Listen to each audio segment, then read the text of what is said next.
শুভ নববর্ষের অনেক অনেক প্রীতি শুভেচ্ছা অভিনন্দন এবং বড়দের অনেক অনেক প্রণাম জানিয়ে আমি সঞ্চিতাস এসেন্স রেসিপিস ইউটিউব চ্যানেলের পক্ষ থেকে আপনাকে স্বাগত জানাচ্ছি। নববর্ষ স্পেশাল পাবদা মাছের ঝাল।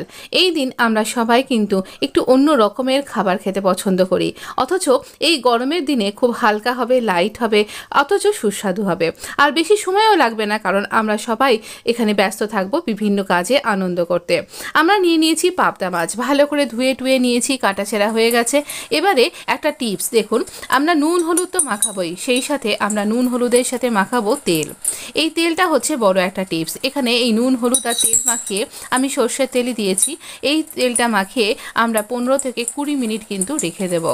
এতে করে কি হবে, মাছটা যখন আপনি ভাজবেন তখন আর মাছটা থেকে ফাটবে না। পাবদা মাছ কিন্তু রীতিমতন যুদ্ধ করে বলে দিলাম, তো সেই জন্যই ভয় পাবেন না।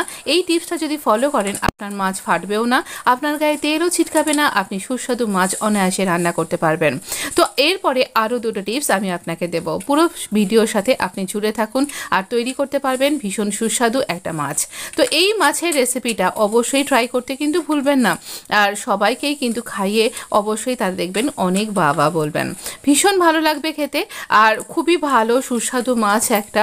আর এইভাবে আমরা খুব ভালো করে তেল নুন হলুদ মাখিয়ে নেব। মাখিয়ে অবশ্য করেই কিন্তু 20 মিনিট রেখে দিন, তবেই কিন্তু ভালোভাবে এটা মজবে। এবার নেব একটা মশলা। দেখুন, এই মশলাটা বাটতে হবে পোস্ত বেশি করে, সামান্য একটু ইয়েলো মার্সাস, আর নিচ্ছি মিলন সিডস মানে 4 মগজের দানা, আর 4 টেবিল চামচ নেব আমরা নারকোল। আর ঝালটা নেবেন আপনি আপনার স্বাদ অনুযায়ী। এখানে নারকোলটাকে একদমই বাদ দেবেন না, আর যা যা কিছু বলেছি কোনোটাকেই কিন্তু বাদ দেবেন না, সত্যি খুব ভালো হয় খেতে। এবার সেকেন্ড টিপস, কড়াইটাকে আমরা বেশ খানিক্ষণ করে ভালো করে তাতিয়ে নিয়েছি। তারপরে দিচ্ছি তেল, পরিমাণ মতন তেল দিন, আর এখানে তেলটাকেও আমরা ভালো করে গরম করে নেব। আরও একটা ব্যাপার, যে মাছটা ভাজছেন সেই মাছটা যাতে ভালোভাবে কড়াইতে ধরে যায়, সেই রকম বড় পাত্র কিন্তু এখানে নিতে হবে। আর কিন্তু আপনার তেল কিন্তু একটুও ফাটবে না এই মাছের গা থেকে। আর অবশ্য করেই কিন্তু এই টিপসগুলো ফলো করলে অবশ্য করে আপনার মাছের ঝাল হয়ে উঠবে অনবদ্য, আর মাছের সাথে যুদ্ধও আর করতে লাগবে না। খুব ভালো একটা রেসিপি, কিন্তু অবশ্যই ট্রাই করতে পারেন। বেশি কিছু ঝামেলা নেই, জাস্ট একটা মশলা তৈরি করুন আর মাছটা ভাজুন আর রেডি হয়ে যাবে। তবে হ্যাঁ, এই টিপসগুলো ফলো করবেন। মাছটা যখন আমরা ভাজবো, দেখুন আমি খুব ভালো করে জুম করে আপনাকে দেখাচ্ছি মাছটা কি সুন্দরভাবে ভাজা হয়েছে।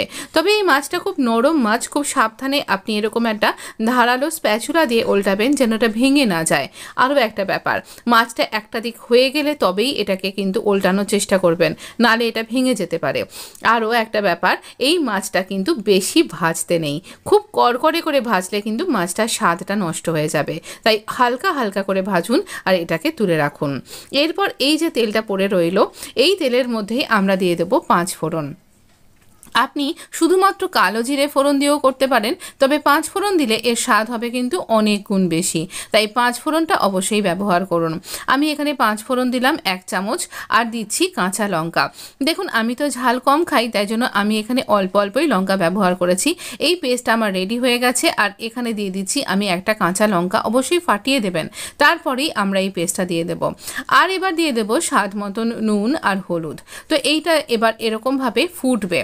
যেহেতু নারকোল দেওয়া আছে, খুব বেশি কিন্তু ফুটিয়ে ফেলবেন না, মানে বেশ গাঢ়ই থাকবে, অথচ খুব একেবারে টেনে গেল এরকমটাও করবেন না, কারণ ভাত দিয়ে মেখে খেতে হবে। তবে আপনি যদি একটু বেশি ঝোলঝোল রাখতে চান, সেই রকম পরিমাণ মতন জল দিন। তো এইভাবে এটা কিন্তু একটু ঘন ঘন হবে, একদম গা মাখা হবে। আমি ওই মিক্সির বাটি ধুয়ে আরও একটু জল দিলাম, কারণ মাছটা তো সেদ্ধ হতে হবে না।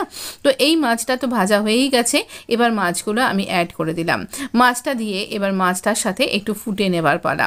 এই সময় যদি আপনার হাতের কাছে একটু ধনে পাতা থাকে, তাহলে অবশ্য করেই একটু ধনে পাতা দিয়ে দিন। আর যদি ধনে পাতা না থাকে, তাহলে ধনে পাতা না দিয়ে শুধুমাত্র একটুখানি কাঁচা লঙ্কাই বেশি করে চিড়ে দিয়ে দিন। এতে ঝাল খুব একটা হবে না, কিন্তু লঙ্কার গন্ধটা এর মধ্যে অ্যাবজর্ব হবে, আর এর জন্যই কিন্তু এর স্বাদটা অনেক গুণ হয়ে যাবে। তবে হ্যাঁ, ধনে পাতা দিলে তার তো একটা অপূর্ব স্বাদ আর গন্ধ অবশ্যই হয়, কিন্তু সবসময় এটা হাতের কাছে আমাদের থাকে না। বিশেষ করে হঠাৎ করে কিছু একটা তৈরি করব মনে করছি, সেই সময় থাকে না। মাছের ঝোলটা আপনি আপনার প্রয়োজন মতন রাখুন, তবে মাছটাকে একটু ফোটাতে হবে, এইটুকুনি বলে দিলাম কিন্তু। আমরা ধনেপাতা দিয়ে দিয়েছি। আর ধনেপাতা দেবার পর খুব বেশি একটা কিছু ফোটাবো না। আমাদের মাছটা মোটামুটি রেডি হয়ে গেছে। এটা অফ করে রেখে দেবো কিছুক্ষণের জন্য, সঙ্গে সঙ্গে এটাকে সার্ভ করতে যাব না। তো চলুন আমি এবার, আমার রান্না হয়ে গেছে, এবার আপনাকে সার্ভ করে দেখাই। দেখুন এটাকে আমি ঠান্ডা হতে দিয়েছি এবং এই নারকোলটা এর মধ্যে একদম পুরো সুন্দর একটা টেক্সচার এনে দিয়েছে।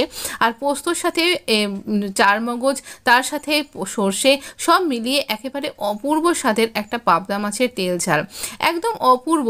আপনার নতুন বছরের প্রথম দিনটাকে একেবারে জমিয়ে দেওয়ার জন্য একদম পারফেক্ট। তবে না, সবাই হয়তো এই মাছটা খেতে পছন্দ নাও করতে পারেন, তবে সবাই পছন্দ করবেন এরকম একটা মাছের রেসিপি নিয়ে আমি ঠিক নেক্সট ভিডিওতেই আসছি। তাই অবশ্য করে নোটিফিকেশানটা চেক করতে কিন্তু ভুলবেন না। আর ভালো থাকবেন, সুস্থ থাকবেন। নোটিফিকেশান চেক করার আগে তো আপনাকে সাবস্ক্রাইব করতে হবে। প্লিজ সাবস্ক্রাইব মাই চ্যানেল, আর অবশ্য করে লাইক দিতে ভুলবেন না।